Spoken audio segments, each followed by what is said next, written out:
Hey, this is Dr. Matthew Connor, and I wanted to make another short video for you about some recent issues that have been coming out in the public.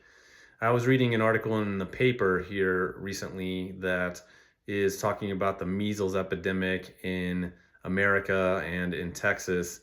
And what do they go to? It's the same thing that they go to every single time that something is wrong. They say that you need more vaccines, more vaccines. And they want to point to the fact that some vaccinations have waned, meaning that we've gone from like 95% vaccination rate to a 93% vaccination rate, and that those parents and those kids are the cause of all of this going on. And that is not the truth. And I want to get that out there. And this is not an anti-vax video, just to make that really clear. This is about trying to help you understand what you need to know about helping your child avoid measles and any other virus that starts floating around out there. Today it's going to be measles, yesterday it was COVID, tomorrow it's going to be the flu, then it's going to be all other kinds of viruses that come out that they're going to be talking about are at risk. And the point of it is, it seems to try to scare you, and it seems to try to put vaccinated against vaccinated people, and all they're doing is creating separation and disorder and more darkness, and that's not what we need right now. It's amazing to me that one of the things they don't even mention is the fact that vitamin A is one of the things that can like, if you have a high vitamin A level in your body, you are pretty good health and you're unlikely to get measles. And it's also one of the things that's going to help treat the measles. Where measles is a problem in the world, for the most part, is the developing world, where people are very malnourished and they have a much higher death rate and problem and complications than we do in America. But that's one of the places where we need to realize what's going on there and what are the similarities that we have here.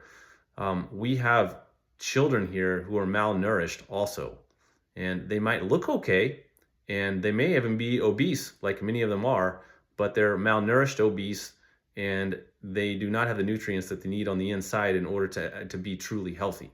And that's the reason that the kids that are getting measles are getting sick. Like I mentioned in my last video, you have a cellular health, you have a body that is surrounded by guards to help prevent invaders coming in, to help prevent the viruses and other attackers or bugs from coming into your body. And some people have a very decreased ability to fight off a virus, and that's because they have a poor internal metabolic cellular health. That's the core issue. So the way you can prevent your child from getting measles, prevent yourself from getting sick for any other virus, is to give yourself a robust internal cellular health. You know, it's interesting. In America, we have actually some of the sickest kids in the world. We have some of the highest cancer rates. We have kids, one in six children are getting some kind of developmental problem. Like they have ADD, they have autism, they're unable to learn, and that's crazy.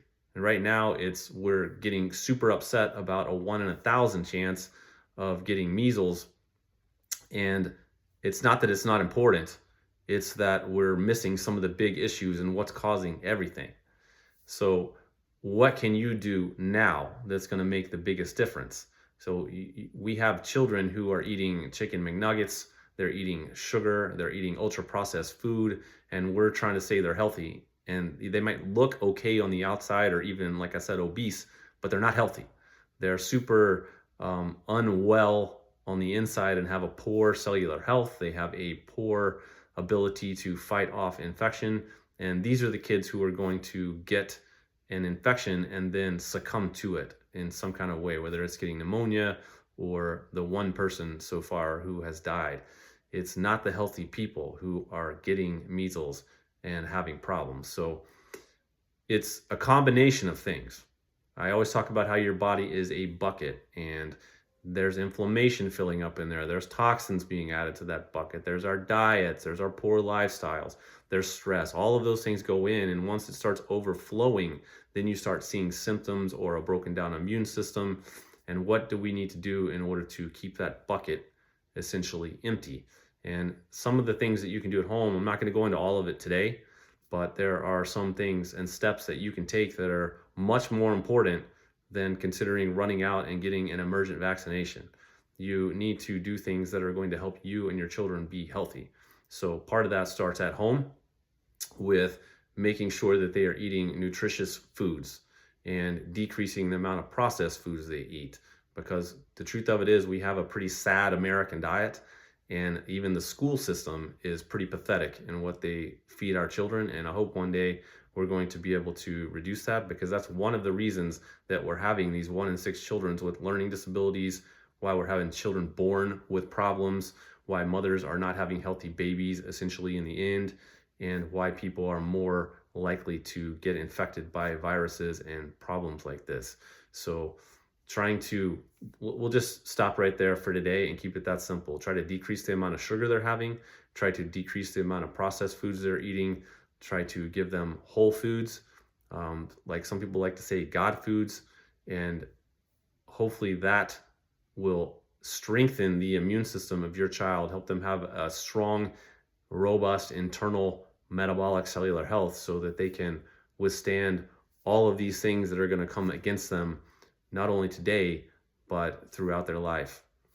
We'll go into more details of this in the future, and especially on what's causing some of the increases of these 1 in 6 children with learning disabilities and autism, and how we can completely eliminate that for you and for other children, for those who really want to make a difference. So I'm going to end it like I always do. You matter.